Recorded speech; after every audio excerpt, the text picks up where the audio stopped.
ও মাই god! Bachchan পুত্রেরও নাকি অর্থকষ্ট এবং এতটাই অর্থকষ্ট ছিল পোশাক নাকি কিনতে পারতেন না। চলুন না আদ্যপান্ত জেনে আসি। বলিউডের তারকা দম্পতি অভিষেক বচ্চন ও ঐশ্বরিয়া রায় বচ্চনের বিচ্ছেদ নিয়ে প্রায় ১ বছর ধরে জল্পনা কল্পনার শেষ নেই। কয়েকদিন পরপর আসছে নতুন নতুন খবর।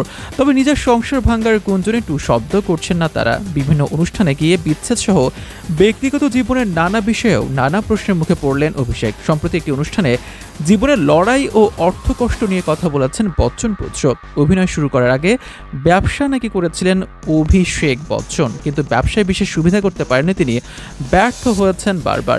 আমেরিকায় পড়াশোনা করতেও গিয়েছিলেন অভিষেক। সে সময় অর্থকষ্টে ভুগছিলেন অমিতাভ বচ্চন। শুধুমাত্র বাবার পাশে দাঁড়ানো ও তাকে সাহস দেওয়ার জন্য পড়াশোনা ফেলে রেখে মুম্বাই চলে এসেছিলেন এই অভিষেক। তখনও জানতেন না ভবিষ্যতে কি করবেন তিনি। অভিনয় ক্যারিয়ারের শুরুতে বেশ কিছু ছবিতে পরিচালকের সহকারী হিসেবেও কাজ করেছিলেন তিনি।